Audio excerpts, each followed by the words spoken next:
Monday, December 2nd, 2024. I get the email I've been both anticipating and dreading.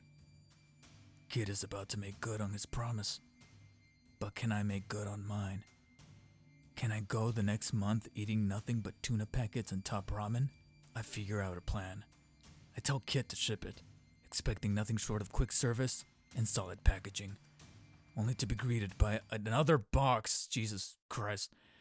If only InArt spent as much on their boxing as they do on their communication. After knifing away at the self-branded tape, I arrive at what I've been waiting on for almost a year.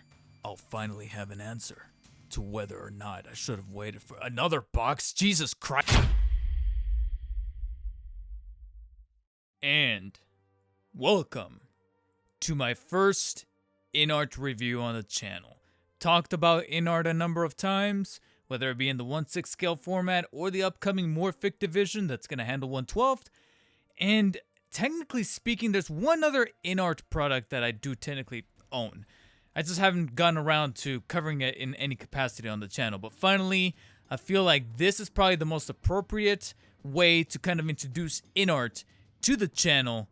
And it's one that I think has been the topic of discussion amongst the 1/6 collectors in the recent market, as far as when it's finally going to arrive, when it finally got revealed, when, the shipping was going to actually occur, and some controversies for that behind the scenes. But as far as I'm concerned, and kind of falling into my vices. So, thanks to 1/6 Kit and a great amount of patience, I can finally bring you guys as best as I can possibly do in a format such as this, a breakdown of how I feel about the InArt 1/6 scale The Batman. You guys will probably may or may not remember that it was literally around this time last year, at the very beginning of January 2024, that I tackled the Hot Toys The Batman. So it's rather poetic that almost exactly a year later, InArt has finally reached the collection here and has been placed in front of the camera,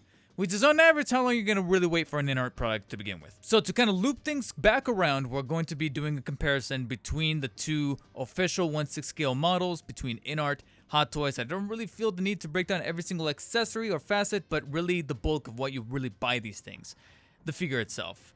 And frankly, that's one of the things that I was really looking forward to as far as InArt, to see exactly what it is, what kind of statement they're making for themselves as a company that can set them apart from other competitors within the 1/6 scale market, specifically Hot Toys, who's frankly the Apple of 1/6 scale market. You know what I mean? Like, they kind of more or less have set the standard for the past, I almost want to say, decade or so. So if you want to be a brand new competitor, you got to bring in things that are more or less kind of new, more or less very unique, different, something that sets you apart. And so finally releasing this guy from the styrofoam from within and gaining my first impressions, day one and even a little bit of day two, were kind of mixed, to be honest. You can more or less see here that the actual kind of approach to the black that we're utilizing for the suit is going for a much more grayer, and I would even argue the term dustier look to the overall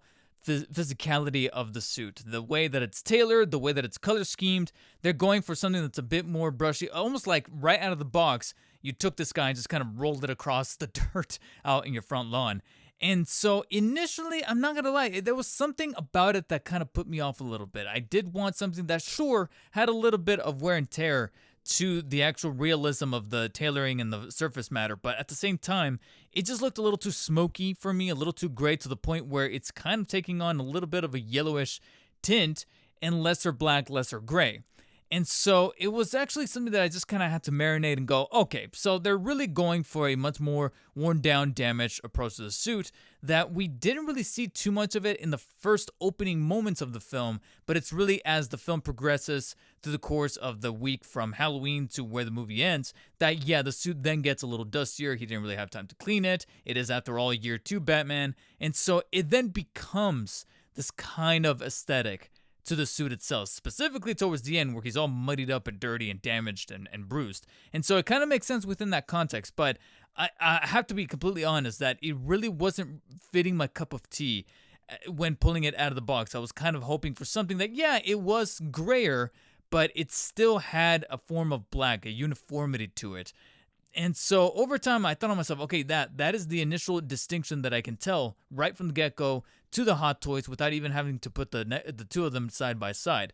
And so you're going to be dealing with an awful lot of that aesthetic. And after a while, I was able to swallow it a little bit easier. But it's really once I got to feeling the fabric, feeling the actual tailored suit that they encompass this entire body over, that I thought to myself, okay, again, we're going back to sort of my mixed feelings, because one of the attractive things about the Year 2 suit that Matt Reeves, along with the custom designers, designed for the 2022 movie is making it seem very makeshift, something that he can actually make at home, along with Alfred, that doesn't feel like the most high-tech thing, but also very robust, while at the same time maybe borrowing certain pieces and details and things like that, and elements from like a motorcycle suit. That's the motorcycle suit aesthetic is really what a lot of people have always kind of attributed this sort of Pattinson Batman suit to almost anything else. That's probably the first correlation that people make.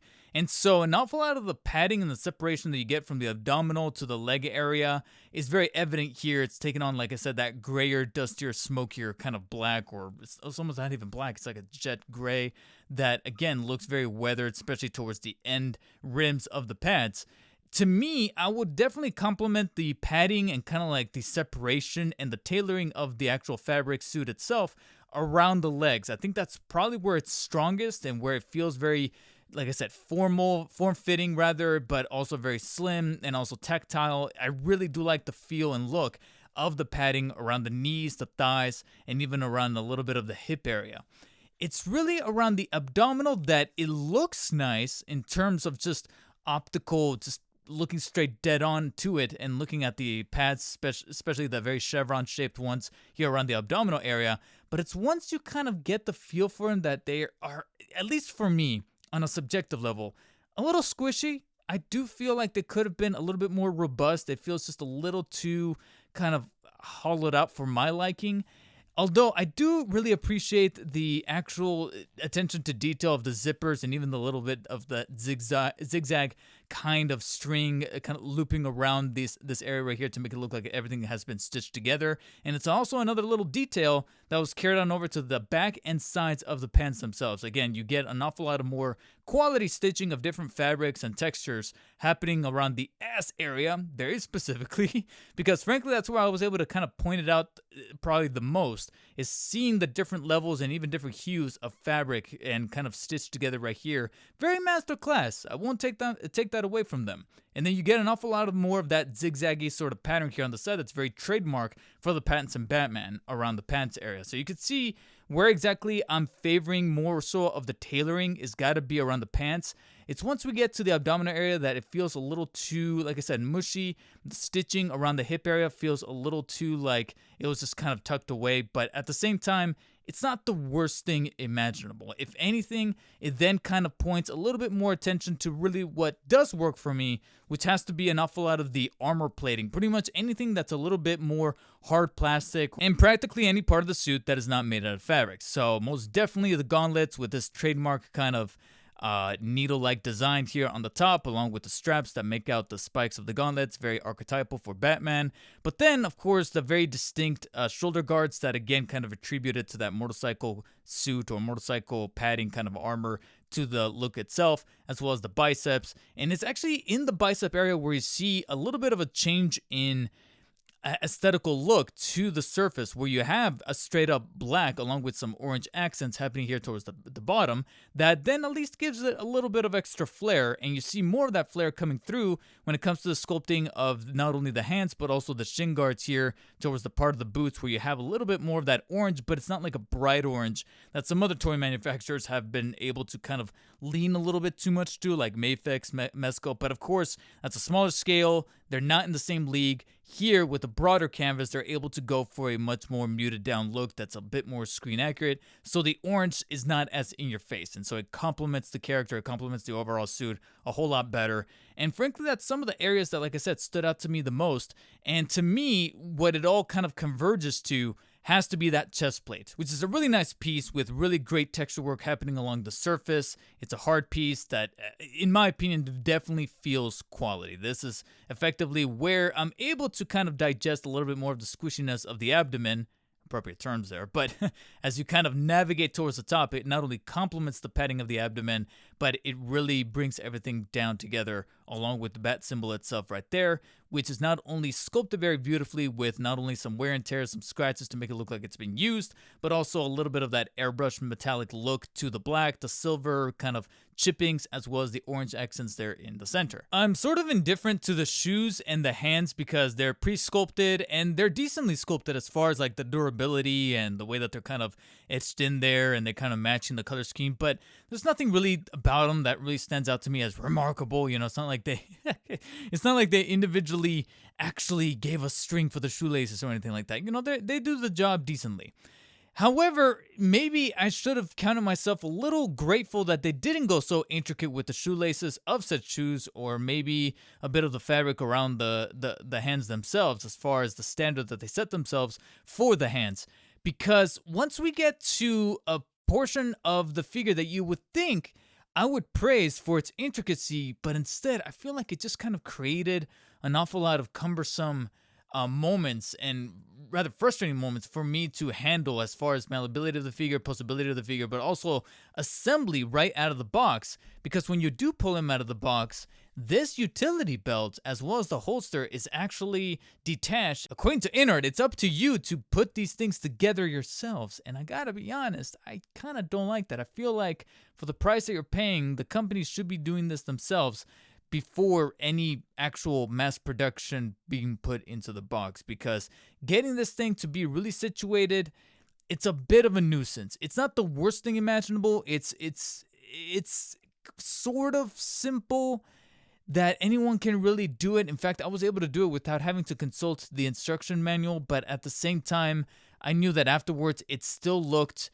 in a way very inefficient, to the point where I would have rather have just trusted someone over at InArt with much more experienced hands to handle it themselves, because the holster itself has these like buckles, these straps that are supposed to attach to wrap around the thigh here and then kind of develop this holster that then velcros itself to hold together to fit the dart gun inside that we'll cover momentarily. But at the same time, it always feels like it's just kind of hanging on for dear life. It never feels like it's actually a very formidable piece. It just feels kind of like there.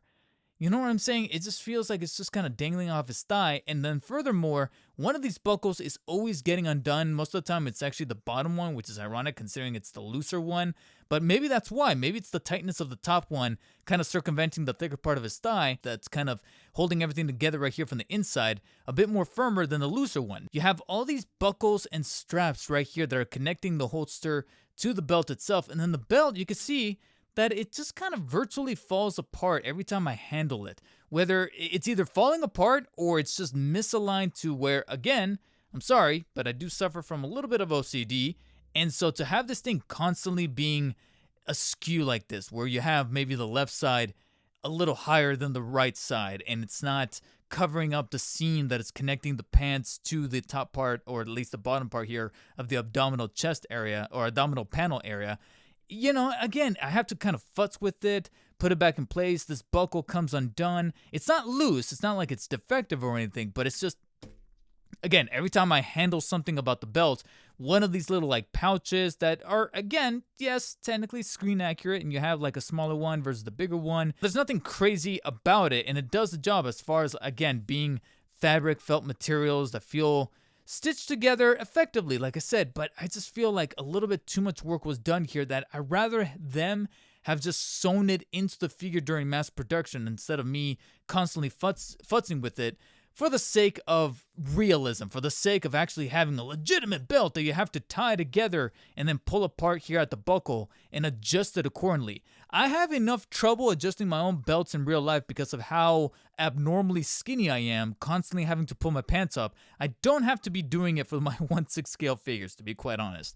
And that doesn't just limit itself to the belt as well. You have a couple of straps here towards the bottom of the knees that from the back I have to constantly pull, tighten up, and then press up against the Velcro. So the Velcro is not even the strongest right here around these buckles that have the yellow accents next to the knee pads themselves, that I'm like, why make them straps to begin with? Just sculpt them in or stitch them in and glue them in, or whatever method you so desire, to make sure that this is just a stagnant piece. Because, like I said, for the sake of realism, you're creating more problems than solving, as far as, like I said, all of this like bucklage and strappage that I ended up not liking as much as I would have expected to. Now, to take a little bit of a reprieve from some of the criticisms that I was handling here with the figure, is gotta be that head sculpt. Frankly, I'll be just completely transparent here. It is, in fact, one of the biggest saving graces of the figure itself. It's one of the things that people were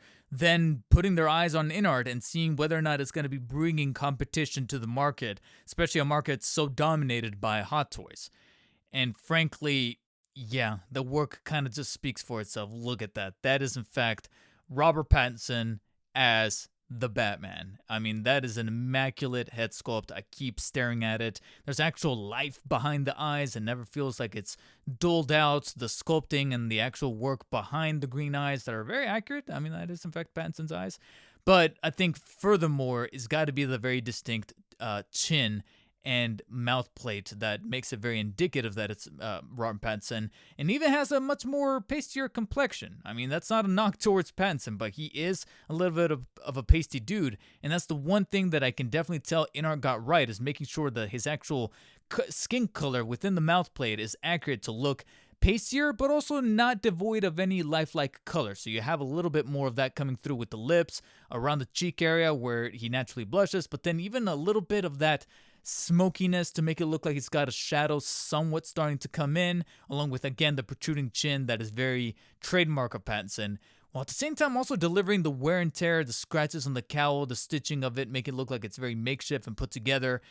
It's honestly, I'm going to say it right now, one of my favorite head sculpts for any 1/6 scale figure. Not just InArt, but also Hot Toys combined. This is a head sculpt that I just cannot stop looking at, and almost makes me forgive just how overly bleached that neck piece really is. If you take a little closer look, pulling it right out of the box, the neck piece was just a little bit too bleached out for my liking. It legit looks like it was bleached, like it was danked in a tub of Clorox or something. And I'm like, yo, it's one thing for the suit to have a smoky, dustier aesthetic to it. It's another to make it look like this thing was not properly painted.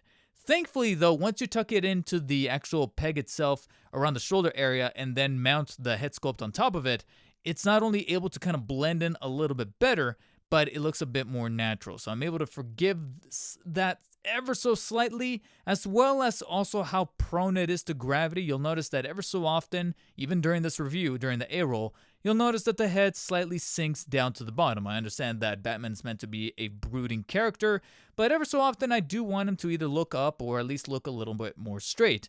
So it's a little disappointing that, I don't know if it's maybe just an isolated incident with my unit here, but ever so often the joint at the very bottom of this neck piece is just a little bit too, I don't want to say loose, but a little bit too more giving to the sake of gravity, to where if you have the head flushed a little too far to the front, or if you have the upper torso a little leaning towards the bottom, the head then sinks and follows suit. So you have to futz with it a little bit to get him to look dead on, or at least press the head far back as you can and risk just a little bit of a stumpy look, just to make sure that he's looking straight forward if you want to go for a very, very museum-centric pose like this. What I cannot forgive, though, is this cape. I'm sorry, it's terrible. Yeah, I'm gonna say it right now. It's honestly terrible. I understand what they were trying to do as far as that trash baggy look that he had in the movie, but it was never all this wrinkled right here. I appreciate the inclusion of several different wires for the posability,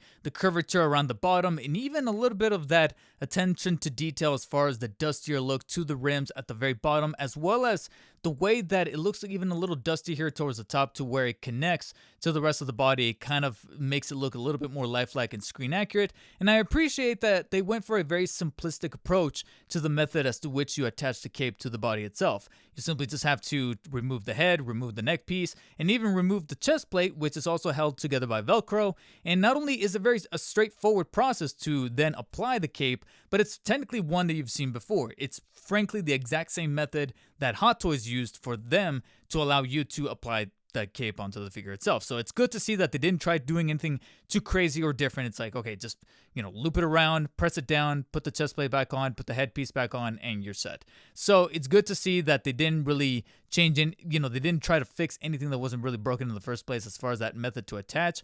I just wish that the actual finagling of the cape itself, or at least the quality control behind the cape itself, was a little bit more friendly to the collector, because honestly, every time I try to handle this figure, this may be good for like posability, to make sure that the cape is in this very dynamic pose, especially if he's like mid-action, mid-punch, or he's grappling, or he's doing anything that requires for the cape to have like this in-motion state.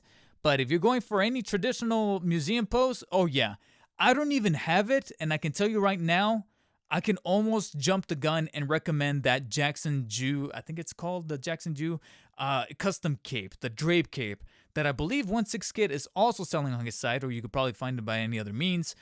And I would definitely recommend that cape, because trust me, once I'm a little bit more financially stable after finally, putting down the money to get this guy, my next step is going to be replacing this cape for that Jackson Jew, because this thing right here, again, I appreciate the level of double stitching to make sure that you got two different fabrics, one on this side with the nylon kind of, this matted finish, versus the glossier one over here with, like I said, that dusty look. And the extra wiring, you got like a total of, I want to say 1, 2, 3, 4, 5, 5, 6, 7. I think I want to say about 7 total wires here to, again, favor different kind of looks to the cape itself to make it look like it's mid-motion. But in terms of the my actual final approach to the cape is just way too cumbersome. The only area where it looks kind of cool is around the shoulders, because it gives it that trademark pantsuit look. But outside of that, nah, I could do without it, and it's definitely getting replaced the first chance I get. So I get what probably some of you are thinking by now. David, it sounds like you're not necessarily the biggest fan of InArt The Batman, especially considering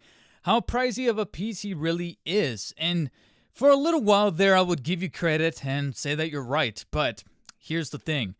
It's been a little while for me to have set on this figure, and I then got to actually posing him and actually giving him a much more lifelike, non-museum look.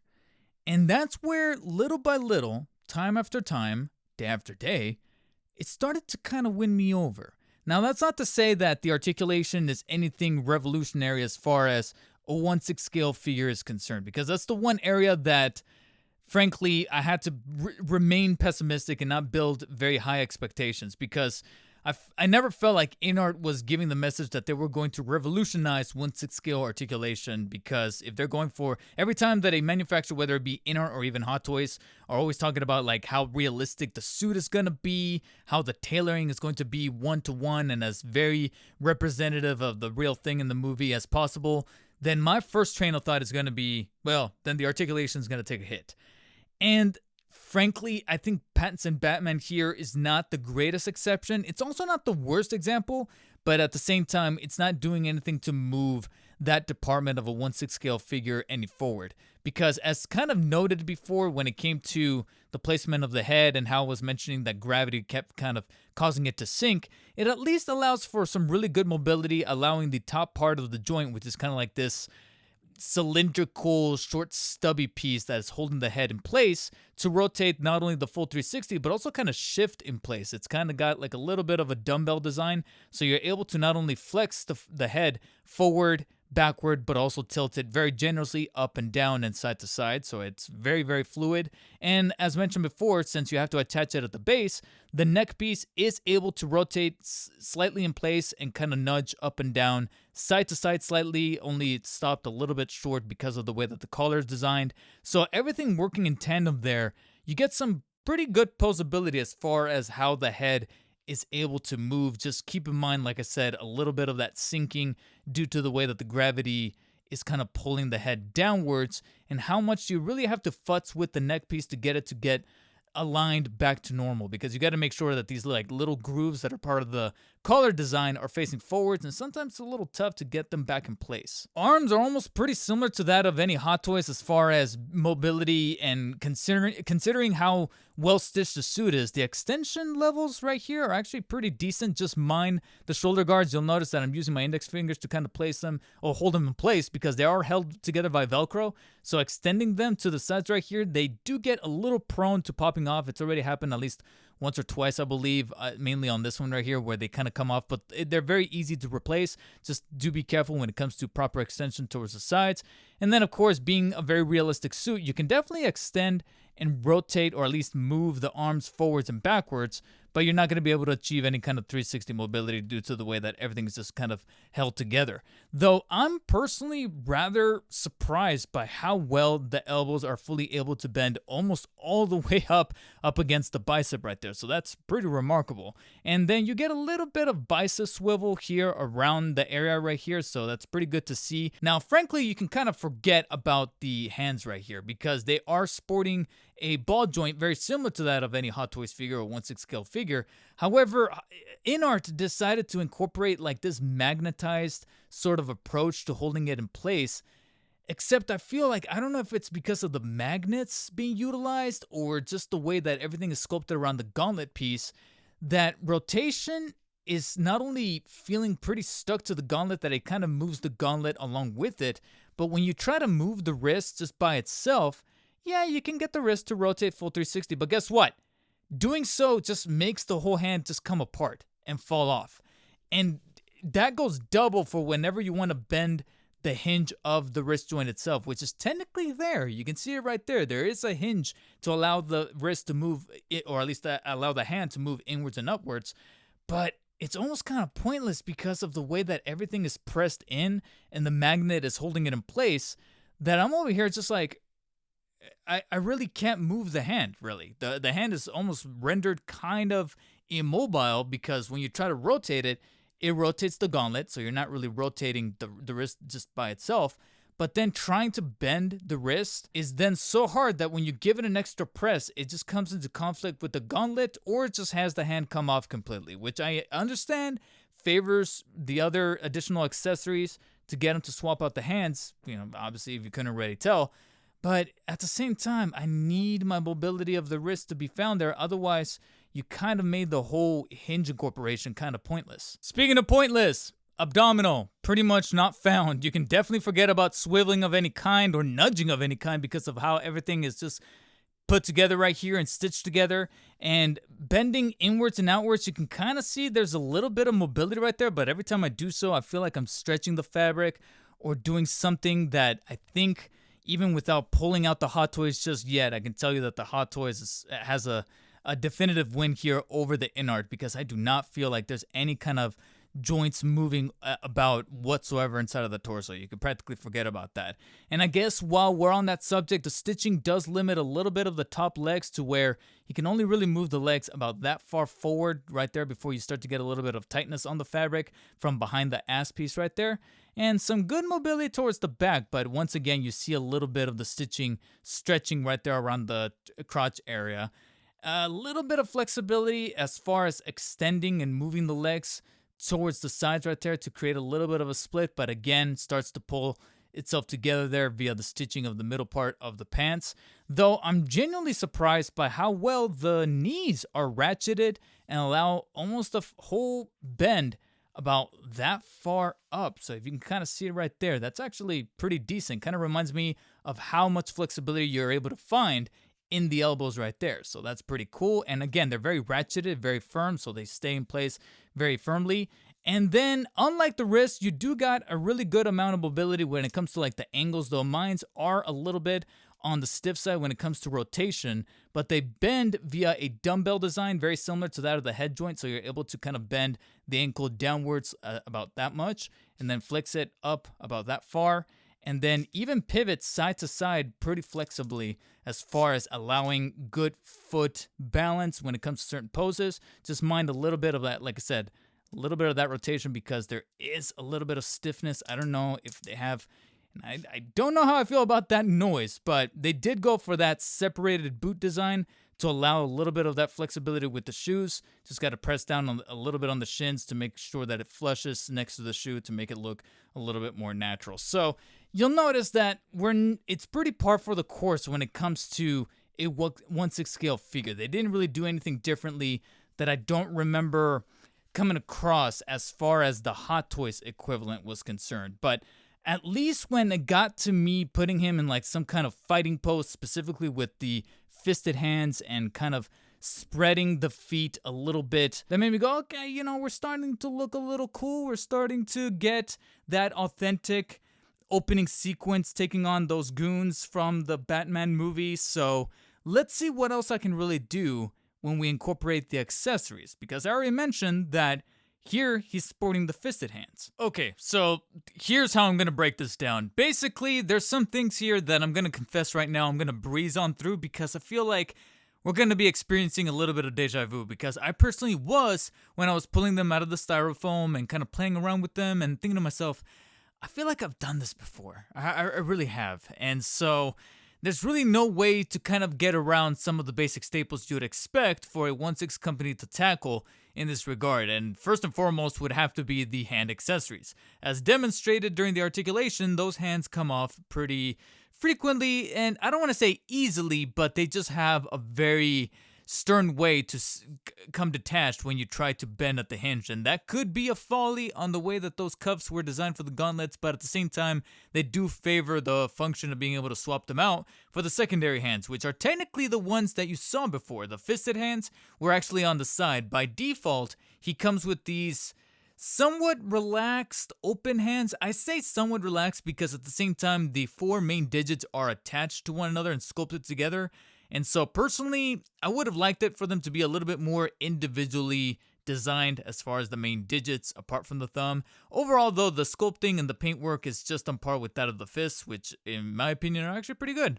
And the same thing is pretty consistent for the remainder set of the hands, except you'll notice that it starts off pretty symmetrical and then just goes off completely into the realm of simply just being on the right hand. And I did that on purpose because I understand that Pattinson's Batman is intended to be a right-hander. He is right-handed.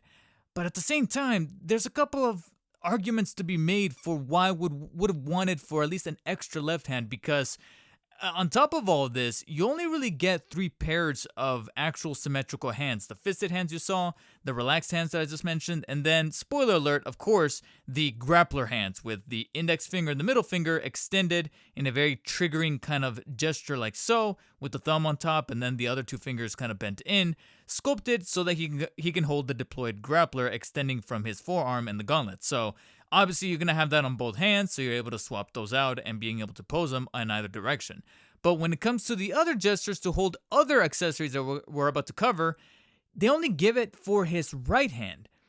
And after a while, I'm like, well, you're paying a pretty good penny for this whole set. I feel like they just kind of short-handed us. Oh my god. The left hand's really stopped there, but when it comes to the right, you got an extending, sort of clenched, reaching out hand that is designed the way that I would have wanted the relaxed hands to be with the individual fingers, but that's arguably the hand that I wish we could have gotten a left hand as well. I mean, at least there, and give us 8 hands, 4 pairs total, and then sure, the remaining hands that you see behind there, which one of them is the trigger hand for, of course, the sticky bomb dart or sticky dart bomb gun, whatever you want to call it, as well as the somewhat pinching hand to be able to hold some of the batarangs or some of the other accessories that we're also going to have very unique to the InArt set, as well as, of course, a gripping hand that is designed to have kind of like a hole, cylindrical hole cut out in the middle of his gesture to then hold either of the flare or the UV light. So naturally, you have an awful lot of those, like I said, quintessential the Batman Pattinson version hand gestures you'd expect them to come with.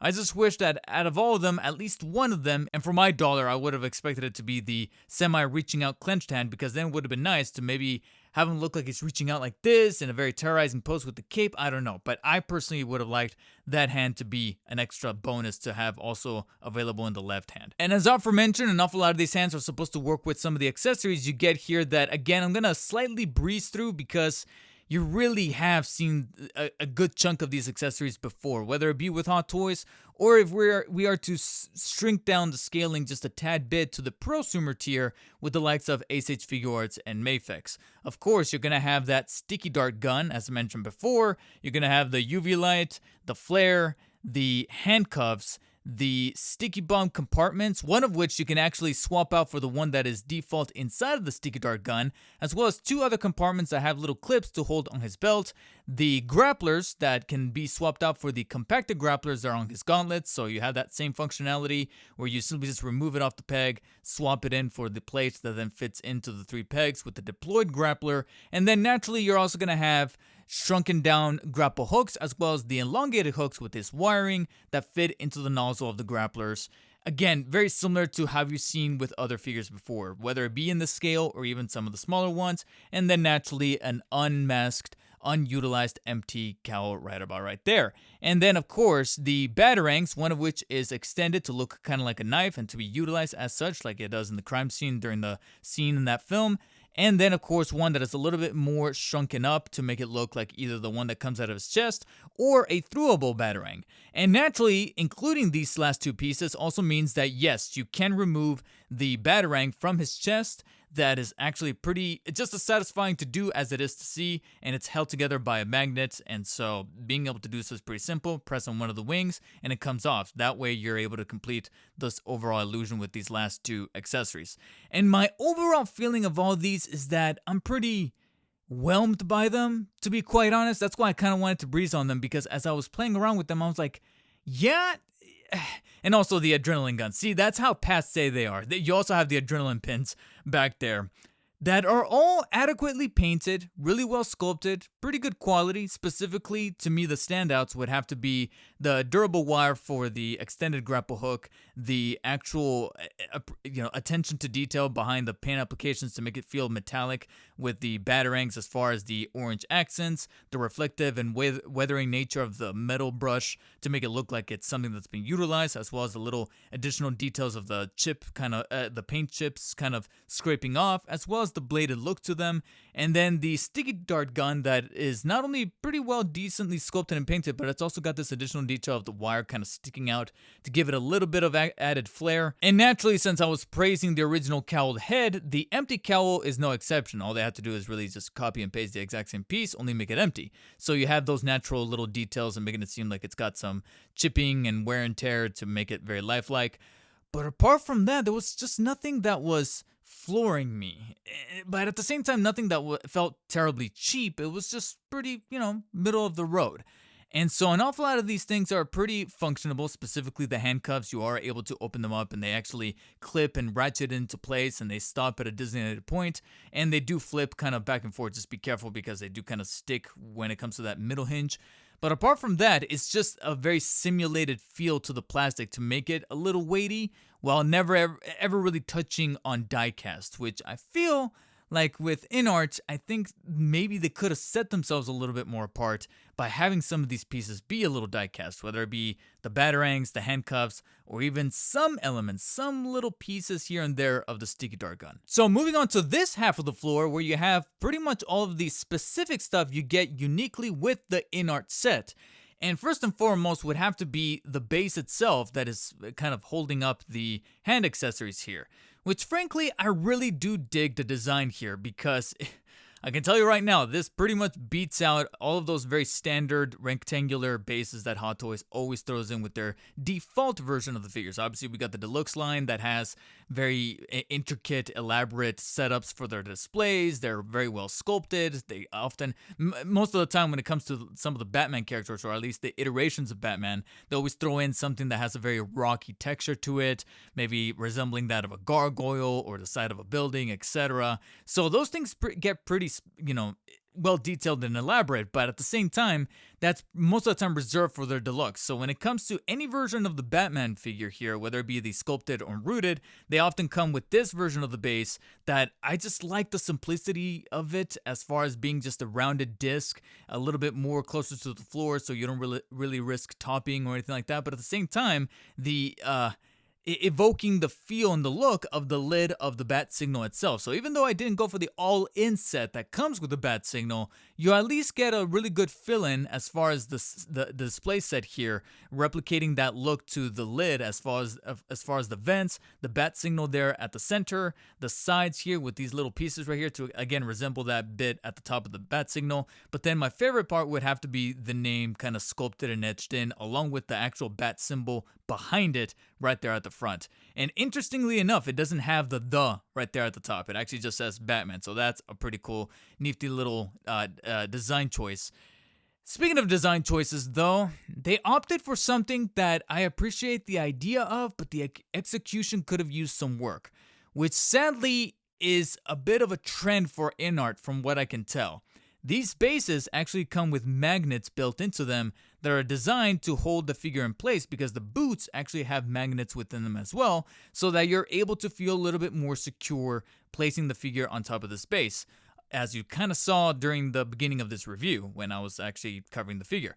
Except you don't really feel all that safe posing the figure, at least in any kind of dynamic, balance-centric pose when it comes to this base, because the magnets aren't entirely the strongest that they're out there. Even with the notion of being able to kind of slide in and out and kind of manipulate the placement of the magnets within the base by removing the lid from underneath the base as being demonstrated on screen. But the problem is that this lid was an absolute bitch to remove. I had to completely warm up the base with a hairdryer to get this thing to actually budge and give and slide out. And then on top of that, the actual futzing of the magnets themselves, I mean, they do the job. They kind of slide horizontally and you can kind of nudge them vertically ever so slightly, but at the same time, they don't really feel all that intuitive.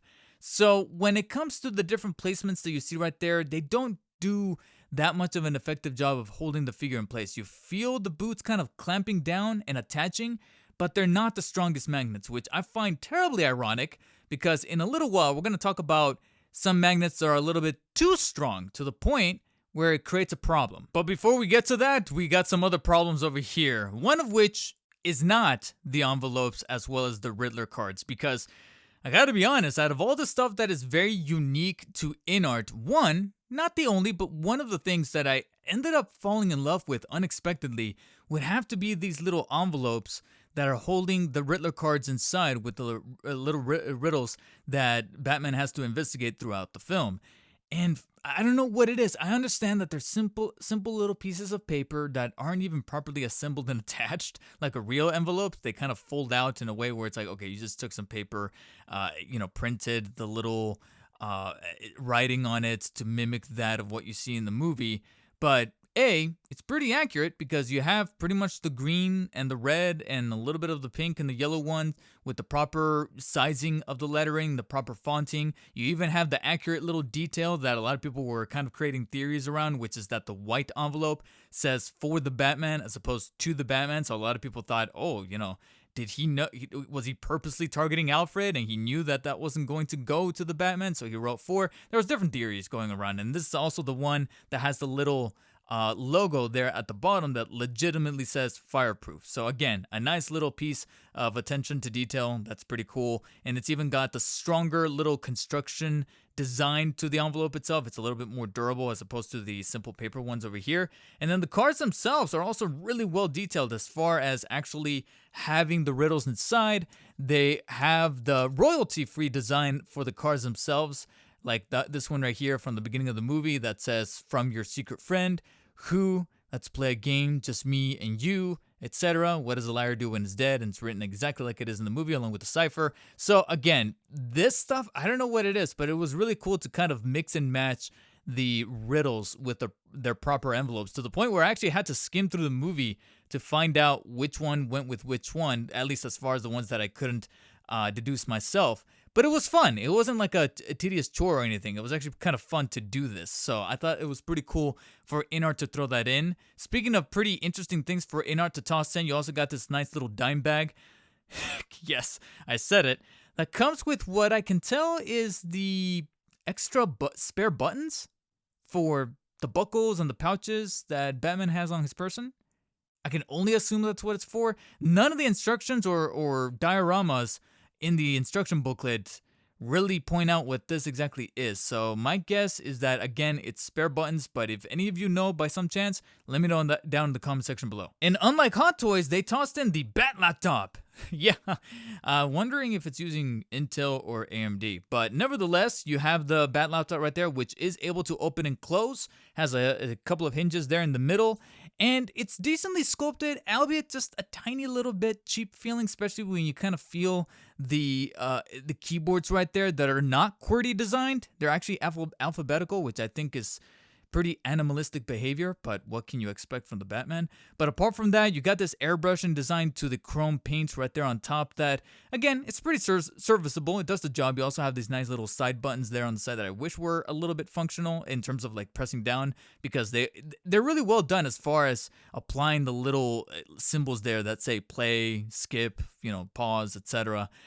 And as far as the screen, I do appreciate that it has a glossy nature to it, and it's got that iconic green lettering from when he's exchanging words with the Riddler, figuring out the riddle and saying, what am I, an orphan? And then he figures out the password and he says goodbye. It's all sketched in there on the screen. It looks legitimate, and you even have the bat symbol there at the top right there, which I think is pretty funny considering that this is supposed to be a much more grounded Batman, but he still took the time to put the symbol there on top. The only downside is that, again, it feels just a little cheap. It's got this cutout here towards the bottom that exposes the screen, which, even if it's screen accurate, I feel like that could be subject to scraping the screen and not protecting it all the way across right there. So I would have added an extra piece of plastic to cover this up. And speaking of extra pieces of plastic, you have these two pieces right here that are removable, but frankly, I don't know why. So I find that kind of interesting, but at the same time, it also gives me just another thing to watch out for and make sure that I do not lose when handling this specific accessory. But at least it's going to make for some cool posing shots when it comes to the final B-roll. And then you got the flashlight, which was not included with Hot Toys. InArt did decide to toss it in. But frankly, speaking of problematic and non-functioning accessories, this was an accessory InArt was making a big deal out of, because despite being decently sculpted and assembled, the biggest draw about this thing is that, it actually works. Mine doesn't work. I'm sorry, but I don't know if maybe I broke something. I don't know. I do the best of my ability. I tried following the instructions, which frankly are a little unintuitive. Even in the English translation, aren't exactly the most capable of instructions. And I refer to videos online. I try my best to not watch other people's reviews prior to filming my own, but this time I had to make an exception because, god damn it, I could not figure out how to work this flashlight. And so I found out some videos. I referred to InArt's official unboxing video, Justin's collection, other InArt collectors, 1/6 scale collectors that have this figure in their possession. And so I skipped over to the section that was covering this flashlight to see exactly how it is to make the damn thing work. And I just couldn't. I tried pressing that little middle piece. I pulled this thing apart. I tried to see if maybe there's some kind of battery that I'm missing. I reopened my box. I went through all of the little pieces of plastic and cellophane, etc. Again, I referred to the goddamn instruction manual, and I cannot get this thing to work. So, again, unless I'm missing something, please let me know in the comments and tell me if there's some kind of solution for this. Otherwise, maybe, just maybe, I'm going to have to have some words with InArt and be like, hey, can you send me some kind of replacement or something? Because unfortunately, I can't get this little to work. And it's pretty disappointing considering that it did look like a really good step in the right direction for a 1/6 scale company like InArt to include something that doesn't require an awful lot of like battery work and LED management or even USB plugins, etc. You don't have to really rework too much. All you have to do is just pull the piece from the inside, give it a press. It kind of activates like a glow stick or something like that, and then just reassemble everything together, and you're off to the races. But in my case, it looks like I got one that was either broken out of the box, or maybe in my own personal ignorance, I broke it without even knowing that I did, because I was, again, trying to figure shit out. And speaking of thinking I'm missing something, or there's a piece that wasn't included or was cut out from the assembly line, I don't know, you got the mouth plates here. Now, the mouth plates themselves aren't exactly the problem. You have two bonus mouth plates right here that you're able to swap out for the default one on the cowled head. One of them is this aggressive one with the grimacing teeth, and then the other one is a slightly open mouth one to make it look like he's kind of like investigating. Personally, so far, the default one is my favorite, but my second favorite would have to be the much more expressive, all the way to super angry face mouth plate that you got going on right here, because the one in last place would have to be this sort of in-between one, because I feel like it kind of puffs up his cheeks and it looks just a little awkward, and he loses, in my opinion, in my personal subjective opinion, he loses a little bit of that Pattinson likeness when it comes to this particular expression. I don't know what it is, but there's just something about the puffiness to the sides of the lips that it just kind of makes him look a little less like Pattinson. I don't know. I can't put my finger on it. But swapping any of the mouth plates is also pretty direct and straightforward. You just give it a slight tug, and that will reveal the magnet and this little piece inside of the cowled head that is holding it in place. So all you got to do is just take the mouth plates that have the little magnets on their side and simply just apply, give it a firm press, and it's very, very snug and holds it in place very tightly, while at the same time not too tight that it makes it very tedious to remove and replace. So it's honestly one of my favorite features of the cowled head. What I was hoping to be one of my favorite features of the cowled head, and ended up being a little bit of a chore, is the moving eyeballs. Because that's another thing that InArt knew they needed to incorporate into their figures, whether they're rooted hair or the sculpted version. Knowing that Hot Toys is out there already invoking this technology, they had to give their figures rolling eyeballs as well. Except, unlike Hot Toys, they decided to go for this hammer lever design to the back of the poles that are holding the eyeballs in place. The problem with that, despite the very cute InArt logo that is actually sculpted on top of that little hammer piece, is that there's no additional tool to help you in moving those bars, those levers. You actually have to use either your fingers, or God forbid, if you have sausages for fingers, you need to find something, some kind of, toothpick or something, just some kind of apparatus to go in there and move these things about. And God forbid, some of these are actually a little bit on the tougher side, whether it be with either head. Some of them are either a little too tough, or they do that thing where they're very hard, but when you give it an extra little inch of force, they go all the way in one direction, and I make my Pattinson look a little cross-eyed. And I really do think that InArt could have spared the expense and tossed in an extra little piece to help us, because here's the problem. Right below those hammers, you have this piece that has the magnet to hold the mouth plate. If it wasn't for this piece, I would be complaining a little less, because then I would definitely be able to get my finger in there, let alone at least my pinky, which is a little thinner, and get my pinky to move the hammers and the eyeballs a little easier. I would have at least a slightly easier time. It wouldn't be the best methodology, but at least I will get something going. But because of this, I had to resort to either like a toothpick, or frankly, something that I'm sorry, I know I'm probably going to get yelled at by some 1/6 collectors here, but the quickest thing that I found to be a little functionable and durable enough to get those hammers moving is the straighted up battering right here, the one that is kind of flattened out right here, because it's got the right amount of heft to it via one of the wings right here to get those hammers moving, while at the same time not feeling like I'm going to break it anytime soon. So at least we got that.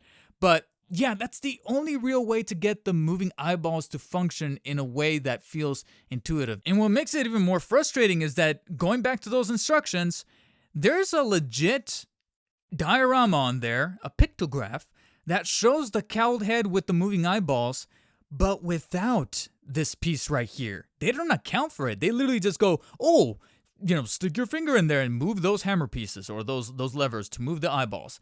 Yeah, but your little picture does not show this piece right here. It really doesn't. It makes it seem like it's not there, and I'm over here like, dude, did you guys have like two different teams? One of them designing the instruction booklet, and then the other one actually designing the final product of the figure? What the hell's going on? So I think they really needed to correspond within the team to make sure that everyone was on the same figurative and literal page, because it looks like something was lost in translation. And we're not just talking about from Chinese to English. No, we're just talking about actual communication within the team. And speaking of instructions, the instructions on the container here could have also been a little bit more forthcoming, because in order to get what is arguably the main reason for why you go to InArt, not just because of the 1/6 scale patents in here, but frankly any of their figures, and why it is that InArt was trying to make a statement as a 1/6 scale company above Hot Toys, and you could even argue that this created a form of arms race between the two, because if it wasn't for InArt doing this, no matter how imperfect it may be, Hot Toys wouldn't exactly be on the race to catch up with their artisan line. And that is, of course, the rooted hair head sculpt. And I say that because, again, it was a little bit of a bitch to try to get this guy out. The top lid comes off pretty easily, but the bottom one was a little bit on the tougher side, so just gotta do this, a little bit of a twist and turn, if you will. And then once you kind of get that going, the instructions say that you gotta grab it from the side and simply give it a twist, because it's got 2 tabs inside that are holding it in place. But dude, it's scary because it latches onto that thing like crazy. Okay, so you press down and turn clockwise to then kind of unlock the head off the base, this reflective base. And there you go. See, it just loves to just stick to that thing really, really well. But it's kind of scary considering that this is, again, the piece de resistance. Like I said, I know I'm kind of repeating myself there, but this really is what you pay for, and the extra bucks, and why it is that you go after a company like InArt, which has to be the rooted hair sculpt with Pattinson's likeness right there. And I mean, yeah, I can't lie.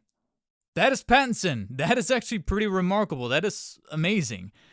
And every time I look at this head sculpt, I'm like, all right, I'm slowly but steadily getting it as far as what it is that InArt is really trying to do for themselves. Now, say what you want about their practices as far as shipping timetables and production delays and such. They still got a ways to go as far as kind of fitting back into people's good graces. And I feel like rooted hair sculpted figure such as this still has a bits to go, because here's the thing. As far as the Pattinson likeness, nobody can contest that. That is Pattinson. I'm sorry. Maybe some of you could subjectively find a way to figure out that maybe something could have been done a little bit better as far as the chin, as far as the eyes.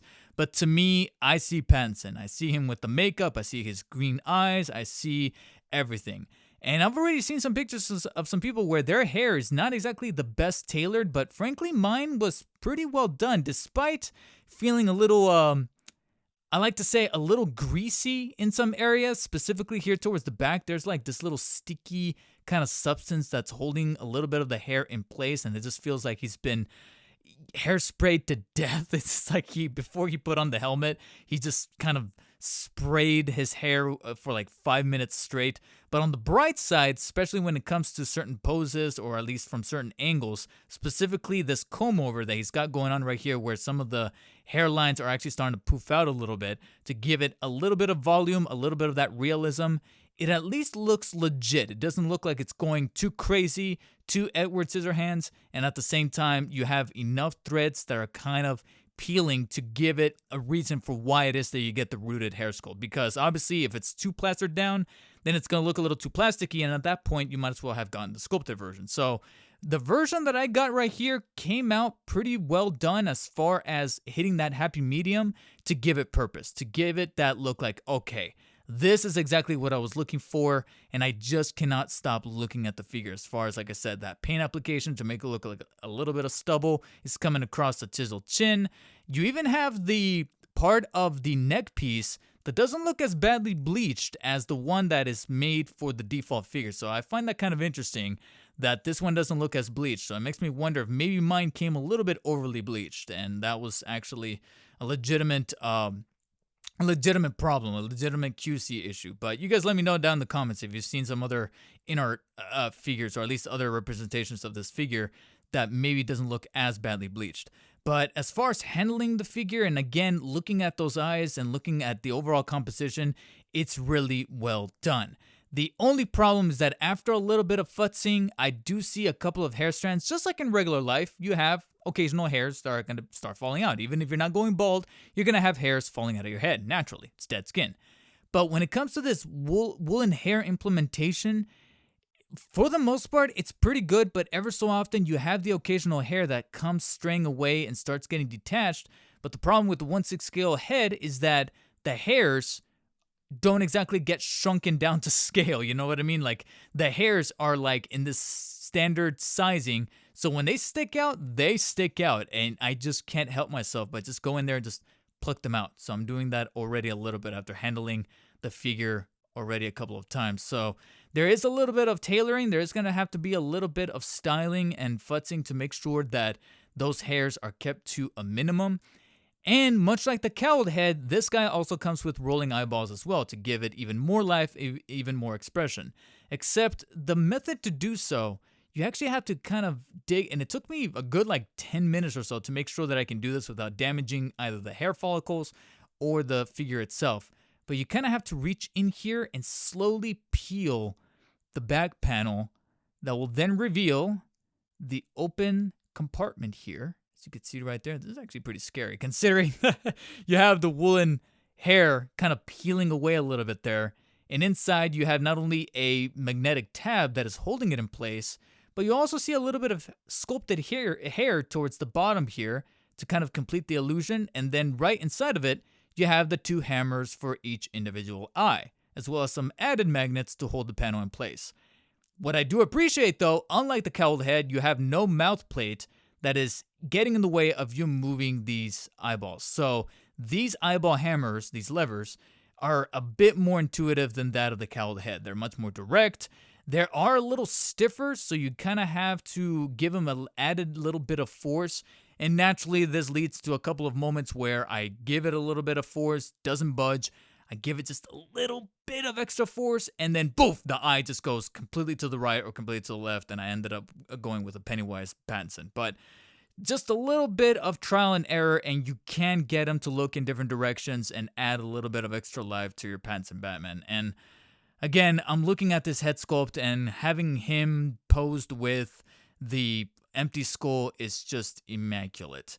The only other thing to kind of, like I said, overcome is something that I just feel is becoming a running trend with 1/6 scale figures, whether it be from InArt or Hot Toys. It just seems like something that just can't be escaped. I don't know if maybe it's a manufacturer in China. I don't know what the hell's going on.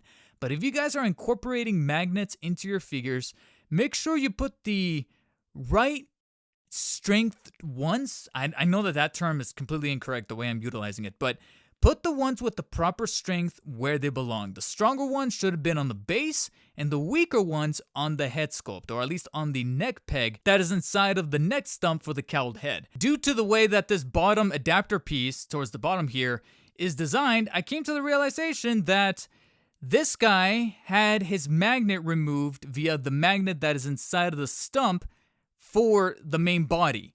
And so I removed the magnet because it's just that strong. I remember having a similar issue with, I want to say it was Green Goblin? The Hot Toys Green Goblin from No Way Home. It had a similar issue with like one of the magnets, or rather it was the Velcro. It was being held together by really weak adhesive, and it just came apart. And it looks like that same adhesive was utilized by InArt here to have the magnets in place for the unmasked rooted hair sculpt here. And as such, the magnet is now stuck inside of the fully covered up cowled neck piece. And so whenever I come to replace the unmasked rooted hair sculpt here, he's a little loose on that stump because he doesn't have the magnet with him anymore. And so I'm over here like, why is he always kind of slumping his head down, and why does it feel like it's kind of loose in place? And I have to be very, very careful when it comes to tilting the head or rotating it or having him look to one direction or the other. And that's because now this magnet that was supposed to be in here is stuck on the neck stump over there. And I'm like, what's going on, guys? What's with these magnets that are placed in the wrong place? Because if it's that strong of a magnet, then you need to be utilizing the corresponding strength of adhesive. So if you're gonna be doing that, it needs to be in its proper place. Otherwise, you're gonna be dealing with an awful lot of QC problems such as this, where the magnets are completely coming apart.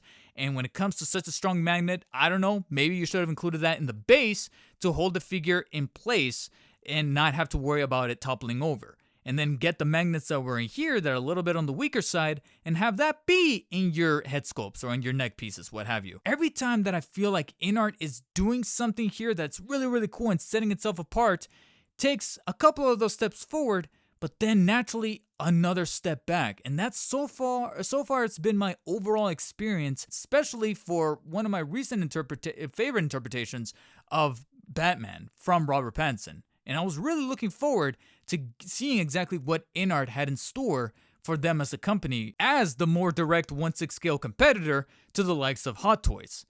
But I guess in order to really figure that out, there's only one final experiment to conduct, and that is going to be to directly compare it to the Hot Toys version of the Robert Pattinson The Batman.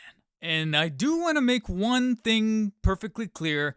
We're only covering the figure. I'm not going to be covering the accessories, some of the bonus stuff, because as far as Hot Toys is concerned, they went a little extra on the gimmicky base with the USB light, which is cool, admittedly, as well as the sculpting. But then you'll have a completely different base for the InArt version, and then the accessories, again, you know exactly what is exactly very stark different as presented during the accessory section, and also what is exactly the same and what feels pretty redundant to cover.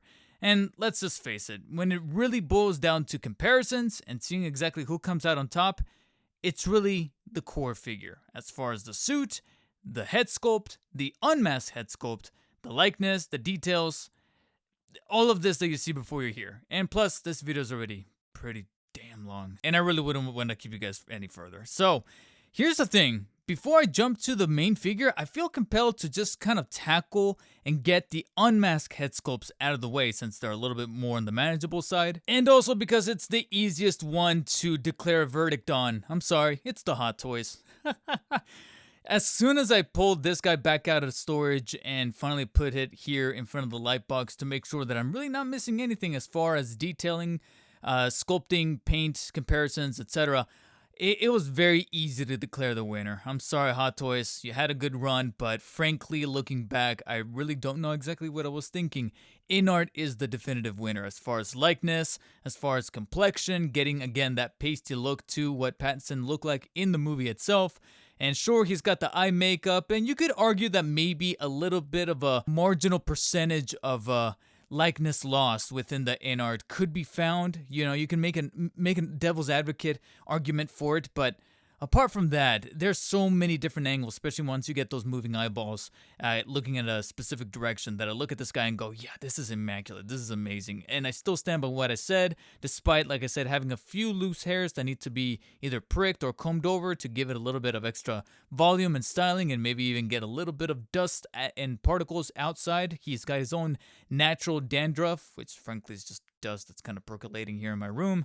But outside of that, it's really, really easy to see exactly who takes the cake here, because there's even a little bit of a proportional difference. There's something about the width and the dimensions of his face versus his head that just feels a bit more compact and one-to-one with the InArt versus the Hot Toys now. Now looking back at the Hot Toys, I'm like, okay, not only are his eyes shaped a little bit differently, they're kind of angled a little bit more towards down, and of course you have a much more tanner-like look to the skin that to me just kind of doesn't make sense, especially since he declares himself as a nocturnal animal.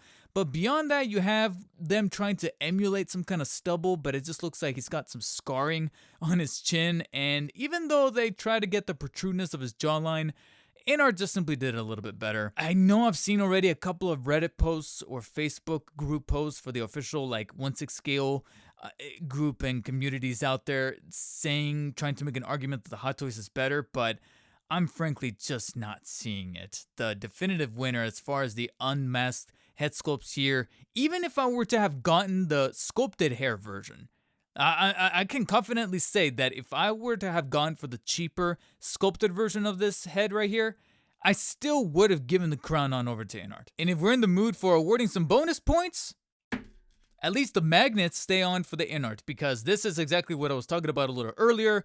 This one actually has the magnet problem that I was alluding to. Not only with the Velcro on the Hot Toys Green Goblin that I aforementioned, but also this is the one that had the magnet remove itself from the panel back here. Again, issue that is running rampant with a lot of 1/6 scale companies, because like I mentioned before, InArt does have the problem happening as well with the neck piece as opposed to the head sculpt, because without that magnet, the only real way to get this back piece to stay on a little firmer is to apply the other hair piece right here with the very messed up helmet hair to give it a much tighter grip slightly if it's not really overly relying on that magnet. And even with that, yeah, I'm sorry, but it's still InArt. Looking like the Cure over here. Speaking of head sculpts, yeah, I kind of want to tackle this a little bit more head on and just kind of bring to the forefront here the head sculpts for either of the cowled versions of the ones that are appropriately on the suit. And this is the thing, is that similar to the unmasked head sculpts, even taking the rooted part of the unmasked head sculpt out of the equation, which is very easy to do here, I'm sorry, but it's gonna have to be InArt once again. It's another one of those Mandela effects where I was thinking to myself, and especially playing back the review for the original Hot Toys version most recently, just to kind of compare and reference and think back to myself what my final verdict on that thing was, and constantly saying how awesome this head sculpt is, but now looking them side by side, oh man, I don't know exactly what I was thinking. Maybe it was, as the kids like to say these days, copium, for trying to rationalize having a Hot Toys The Batman finally within my possession after waiting for so long, and at the time Hot Toys themselves was even a little bit backtracked. Kind of, I guess you can attribute it as a little bit of a rippling effect from the COVID pandemic and, causing delays with manufacturing and shipping and whatnot. And that's not to say, most obviously, that InArt didn't suffer the same. In fact, they're probably still suffering, you could argue. But there's certain arguments to be made that maybe that waiting was worth it, because look at this. The head sculpt on the InArt is just arguably way better. Again, the likeness to the chiseled jaw, the pasty complexion, you have still a little bit of that shadow coming in to make it look like he's about to get a little bit of a stubble, but not quite. Whereas the Hot Toys that went with that tanner look, that just, to me, really doesn't make a whole lot of sense. But then furthermore, there's just some extra volume added to the separation of the eyes, despite the functionality of the rolling eyeballs, which arguably is much better on the Hot Toys. I will give them that. They not only have a bit of a better system in play with including a little piece that has a hook at the end of it to be able to go inside there and kind of fit the hook inside of these little pegs, or rather these little slots inside of the hammers to get the eyeballs rolling, as opposed to the way that they manufactured it on the InArt. So that's the one point I will give the cowled head sculpt for the Hot Toys. I'm sorry.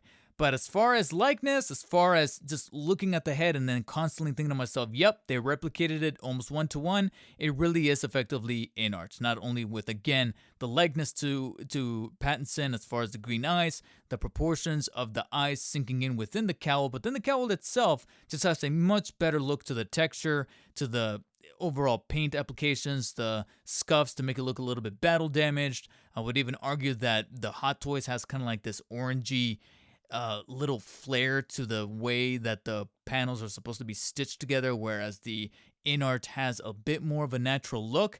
However, I will give Hot Toys just one more little piece of credit here. They got the ears just a little bit better. Even though the InArt has the right sizing of the ears, I feel like they're just a little bit too on the pointed side, whereas the Hot Toys, they kind of veer off a little. It's very minute, but they start to slant off to the sides, if that makes any kind of sense. If you look a little closely, it's very, very subtle, but they kind of slant off to the sides in a very, off-put direction, kind of towards the outside part of the cowl itself, whereas the InArt has a bit more straight up and more jagged and sharp kind of angle to them. So even though the sizing on the InArt is better, it's really the dimension and the actual angle of the Hot Toys that is technically a bit more screen accurate. Now let's tackle the suits themselves, starting with probably the easiest thing that I can pick out and really kind of brief on, the cape. Okay, to quote a mad titan with very ambitious but still malevolent aspirations, Perhaps I treated you too harshly. Because even though I don't think that the cape is all that great, in fact, all that even good on the InArt, I still don't like how wrinkly it is from one surface. I still feel like a little bit of the wiring and the tailoring is a little cumbersome, especially when you get to the middle part where I have to fold it into itself to get it into a much more compact notion. And I still have the driving intention to want to get that draping cape from Jackson Ju, that custom cape, to deck him out, especially when he's in a very neutral pose.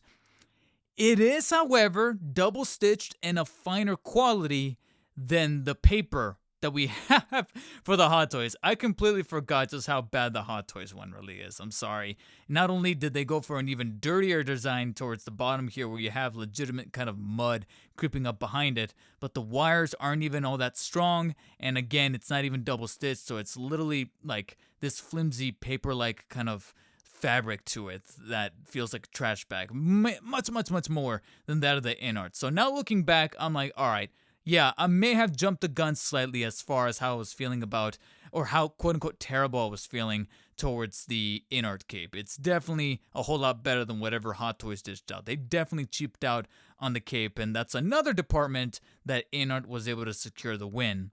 However, things get very contestant and very mixed and matchy.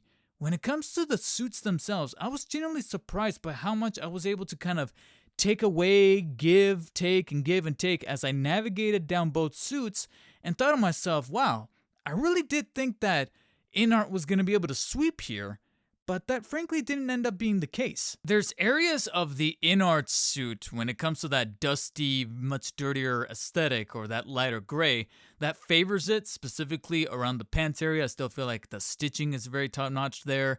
I even like a little bit of the boot design despite being, like I said, a bit more opaque, but you still have that very neutral color with that yellow rim at the very top. The boots, I prefer them better on the InArt than that of the Hot Toys. The Hot Toys just looks a little bit too clean, even though the texture is a little bit more on the bold side, especially with that brownish kind of tint to the boots themselves.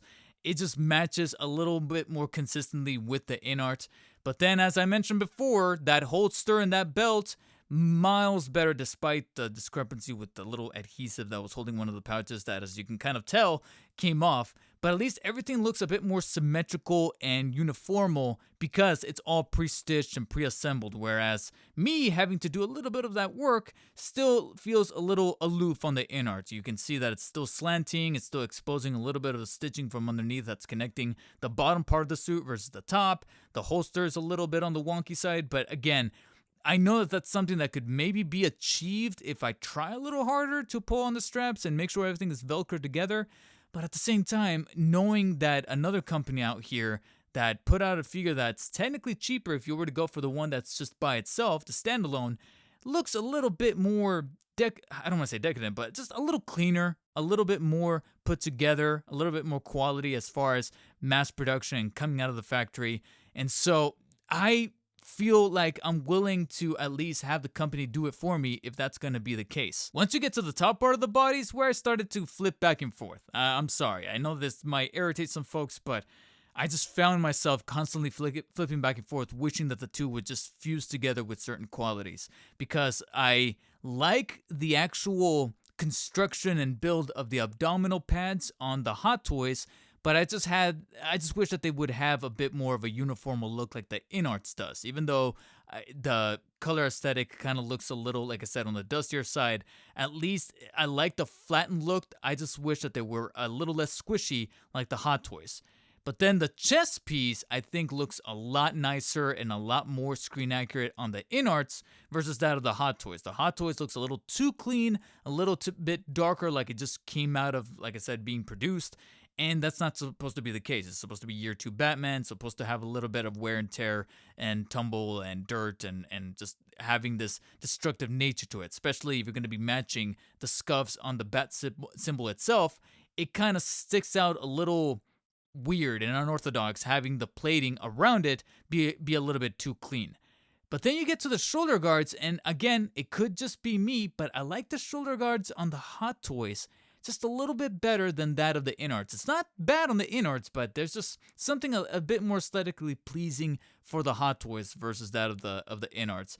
But then the bicep armor is better on the InArts than that of the Hot Toys, because on the Hot Toys it looks a little bit overly large, a little oversized, and the gauntlets, despite looking cleaner, are looking a little bit too straight down, like a very cylindrical, straightforward piece, whereas the InArts has a bit more of a cone design. If you look a little carefully on those needles that he has on top of the gauntlets, they're kind of funneling down towards the direction of the wrist, and that's technically a bit more screen accurate. So even though they look a little cleaner, again, they fit a bit more uniformal to the way that the stitching and the overall proportions on the InArt looks a little bit better. So I guess if I was to break it down in layman's terms, I wish we had the gauntlets and the biceps of the arms on the InArt, but with the shoulder plating of the Hot Toys. Does that make any kind of sense? I really hope so. All while also retaining the attention to detail behind the stitching and fabric assembly of InArt. That's the one other thing that I won't take away from them, is spending the extra little bit of time to making sure that some of the stitching is not only screen accurate,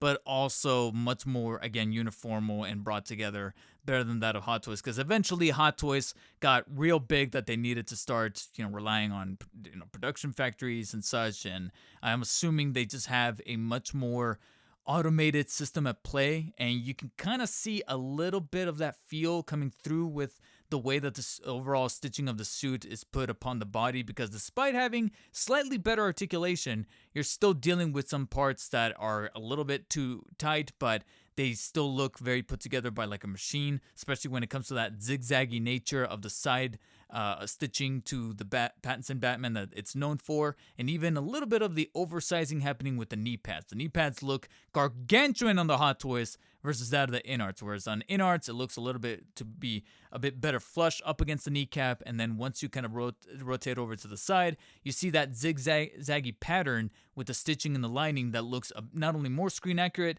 but it even looks like it's hand-tailored. Even if it's not, even if it's still done manufacturing, it's at least creating the illusion that it was put together a bit more finely. Especially when it comes to the way that the zippers and more of that zigzaggy pattern is done on the back of the suit when you kind of move the cape out of the way. And so once you break down these suits, you kind of get a feel for pretty much how each company kind of operates, kind of works, and taking all of the logistical elements outside of the equation as far as, like I said, shipping, communication, all that stuff.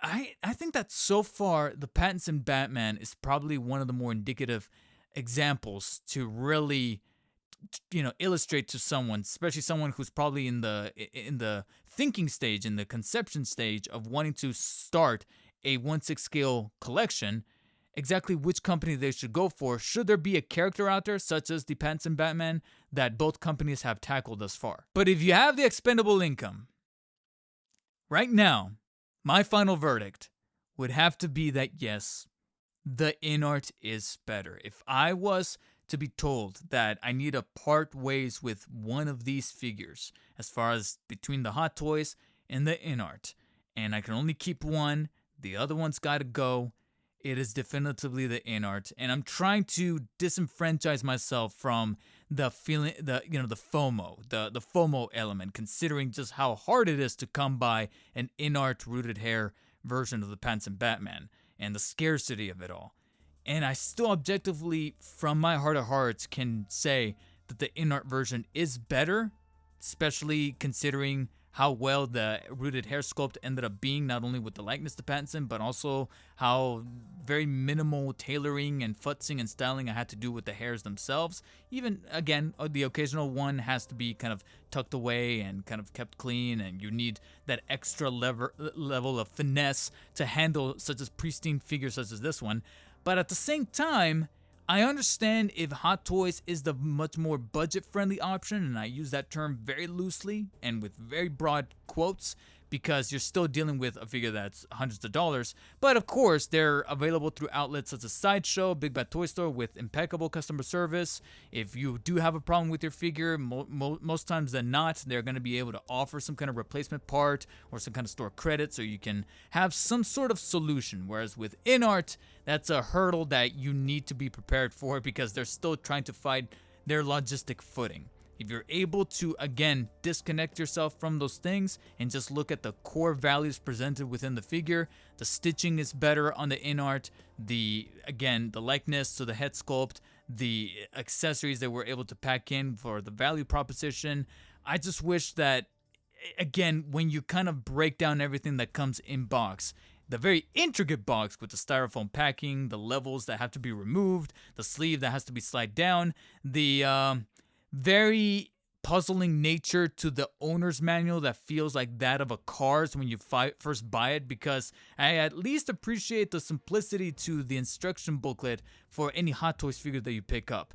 You're dealing with a goddamn, like this, it's almost like you're building an IKEA desk when you pull out the instruction manual for the InArt. It's just that intricate. And frankly, I can really do without some of the extra little fluff that InArt packs inside of their boxes, like the little ticket. Not only that, but it also serves as a little bit of a self-report for when this figure was supposed to come out back in late 2022. But all that is to say that the InArt most definitely provides a very sturdy amount of competition towards Hot Toys as they get ready to really get the gears grinding on their artisan line. Because from what I'm hearing of the people that do own it, that InArt Dark Knight Joker is actually pretty damn good. Now, let's see what their sophomore outing is going to be dealing with as far as that rooted hair Anakin, and then afterwards the Joaquin Phoenix Joker. You got a Harley Quinn that's coming down the pipeline, the Scarlet Witch, etc. So we'll see exactly what kind of, we had the console war, now we're about to have the Hot Toys rooted hair war, or I'm sorry, the 1/6 scale war, as far as rooted hair, quality of fabric materials, leather straps, etc., or leather clothing. But if there was one thing I want to leave you guys with, it is this. Even though I went down for my money saying that the InArt is better than the Hot Toys, it still ended up not being a whole home run as I was expecting it to be, landing it at a very solid and formidable 8 out of 10. I'm very happy with my purchase. I'm very happy that I finally got to cover an InArt figure on the channel, and it ended up being the InArt Pattinson Batman. And I'm pretty happy with just how the final result, the final product ended up being. But they still haven't, figured out that formula, at least with my first main, breakdown of a fully made, 1/6 scale figure here in Pattinson Batman, that I'm still interested to see what they do, but they haven't cracked the code just yet. Hot Toys is still the one that you can look at and consider to be like the in and out of 1/6 scale figure. They might not be the best every single time, but they're very consistent, and even the worst figures are still better 1/6 scale figures than some third parties, and maybe in some cases better than InArts, and most certainly better than J&D's. Jesus Christ. All right, I made it. I actually made it to the very end of this very intimidating, feature-length, movie-sized review and comparison of the InArt Batman. And if you guys made it to the very end as well, I greatly, greatly appreciate it. If you guys enjoyed the review by any chance, make sure to hit the thumbs up button down below. And while you guys are down there, if by any chance you have any form of interest in the 1/6 scale collection market or industry or community, if you guys are in the market for picking up a Pattinson Batman of this scale, which one would you go for? Hot Toys or InArt? Do any of the shipping delays or logistical problems have any kind of say in the matter in your decision? Or are you waiting for some other company to take up the mantle? Maybe that company, by some godforsaken reason, it's J&D, despite their recent controversies. Whatever you guys have to say, I look forward to hearing about it down below. And if by some chance you didn't enjoy the video, hit the thumbs down button anyway, and I appreciate you guys for watching nevertheless. Until next time, guys, stay humble, and I'll catch you later.